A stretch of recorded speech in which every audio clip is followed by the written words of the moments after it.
So there are always new and exciting things happening at the Greensboro Science Center, and the latest project is under construction now. Ron Settle is the curator of programs here at the Greensboro Science Center. What's happening? What's going on? Well, the zoo had kind of a renaissance a few years ago. Wonderful thing. A little over a year ago, the aquarium opened here. It's the museum's turn now.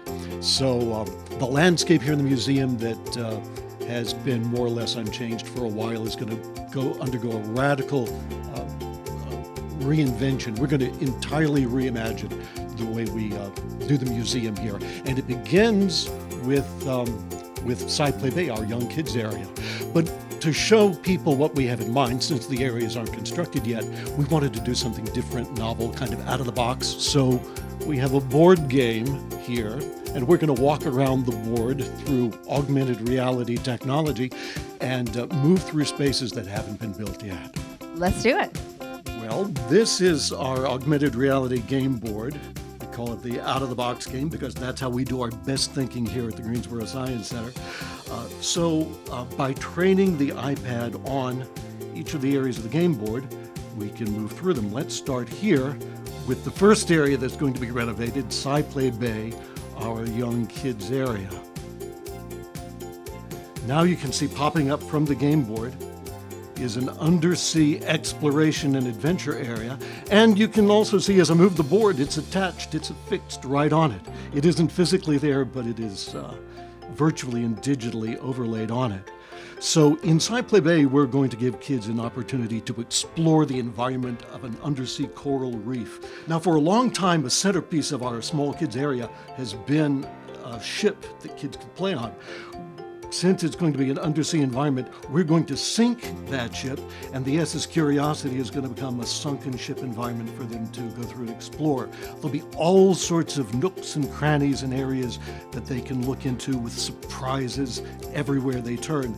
And one of the big surprises is going to be on the back side of the ship, so let's virtually go there. On the back side of the ship is a colorful and inviting friendly octopus. Her name is Octavia because she's a musical octopus. Let's look a little bit farther above our heads there inside Play Bay. And there's a submarine now that's landed on the floor of the ocean. There'll be a submarine climber there. The kids will be able to go into it. As a matter of fact, let's open it up now and let you see all kinds of knobs and valves and buttons and dials that they can interact with.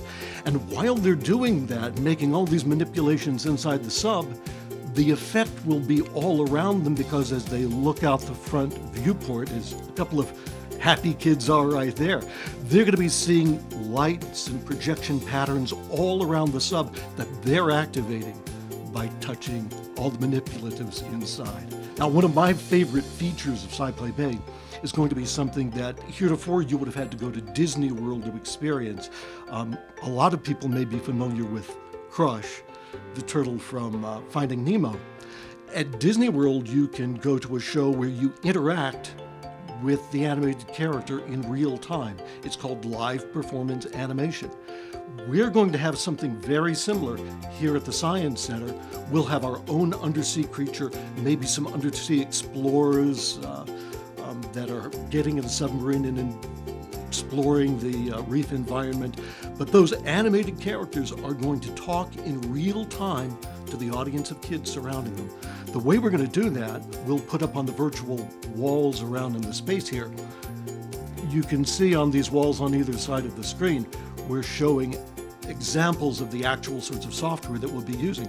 You can see here there are actors being watched closely by a computer, and as the computer watches them, it can translate every nuance of their performance into the live animated character.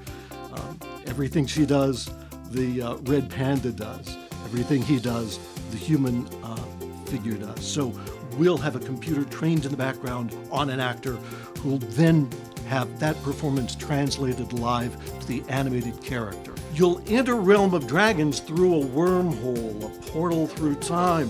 So just imagine as you approach the space, you're going to see an actual wormhole. This is going to be a a fog projection screen, tiny droplets of water so small they'll feel dry to the touch as you move through them, but they make a projection surface, and so we can have the wormhole inviting you to pass through it, beyond which you'll be able to see signs of the Cretaceous period. So having entered through there, what we want people to understand is we are bringing dinosaurs to Greensboro as we've never done before. So to make that point here on the augmented reality game board, we actually have some dinosaurs moving through Center City Park in downtown Greensboro. If you're ever down by the fountains downtown there and see a Triceratops being chased by a T-Rex, run. It really, Indiana Bones himself would recommend that you do that. There you go. So bringing dinosaurs to Greensboro as we've never done before involves what? Well, one thing it's going to use is augmented reality technology like you're seeing here with the iPad and our game board. So imagine you're looking at all of the physically present elements there in the exhibit, but you want to know more. You can take your own smartphone, Android, iPhone, whatever you have, aim it at an exhibit, and augmented reality digital overlays will pop up and appear to occupy the space right in front of you. So your smartphone will become a kind of magic window giving you extra information and experiences right there in the exhibit. As you can see, there are going to be all kinds of technologies in use that no one has ever seen around here before, interpreting these interesting stories of science for our visitors. So the interior of the museum is going to become as cutting edge as the rest of the complex here at the Science Center has become. While construction is going on inside, construction is going on outside too at the Greensboro Science Center on 2 major expansion projects.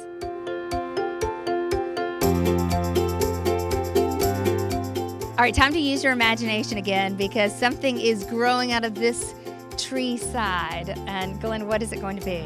First, you have to imagine you're standing here and you're hearing zipping across your head. And you're hearing kids in the trees, moms in the trees, grandparents in the trees.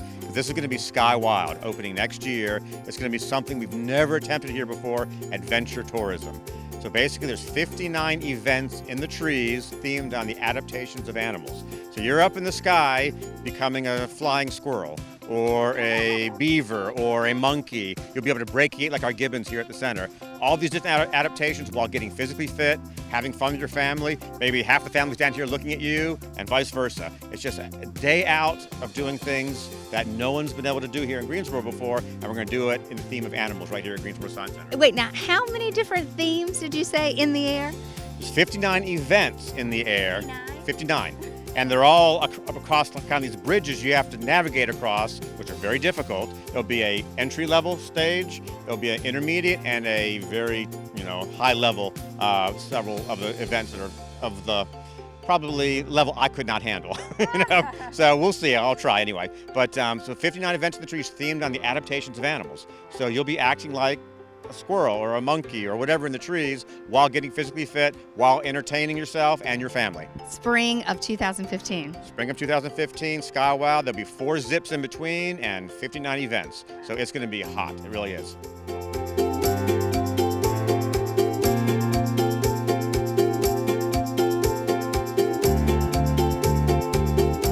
There is a lot to come here at the Greensboro Science Center. Well, think about it. The existing zoo was built with $5 million. It's a lot of money, but in our world, it's not. So the second half of the zoo, which is going to be these woods right here, is a $10 million expansion. So it really doubles the ability to do really cool stuff. So you have to use your imagination right now. Okay. So right behind me, imagine a roaring waterfall. Across the woods there, 2 roaring waterfalls coming down through the woods. To my left, a pack of mandrills, which are the Rafiki characters from Lion King. Okay. Beautiful animals. Okapis, tigers, cassowary, some of the animals you have to look up. Clouded leopards, pygmy hippos, flamingos, more crocodiles. All these animals are going to be part of what we call Rainbow River Gorge. And so it's really a realm themed on the color, the camouflage, and adaptations for survival in wooded environments. So it's a very different approach to what we have out here right now. In addition to that, there's a pond down there which is going to be cleaned out with beautiful gardens, a huge nighttime gazebo, shelter kind of thing for evening affairs, a new kind of a gift shop and cafe and restaurant area, as well as a portal for ticketing down below. Right now you come in the front, you'll be able to come down below as well as part of a bigger park expansion project, and maybe even the Conservation Express, a train that can travel you all around this area. And this is really going to take you into Country Park. I mean, it's going to be kind of all together, really. Exactly. The portal I was talking about connects you to really the military park, our facility, and Country Park. So it's a futuristic way of looking at tourism in the next century for Greensboro, because we want to combine all 400 acres out here in some form or fashion and theme it around history, science, culture, and family wholesome recreation. So all that comes together with a focal point on animals and conservation right here at the Greensboro Science Center. So it really is transformative for us. We're looking at well over 500,000 people coming through here on a regular basis, and becoming something that many thought maybe wasn't possible a few years ago. Wow. Of course, there is a whole lot to explore at the Greensboro Science Center right now, every single day of the year. So don't wait, make a visit today.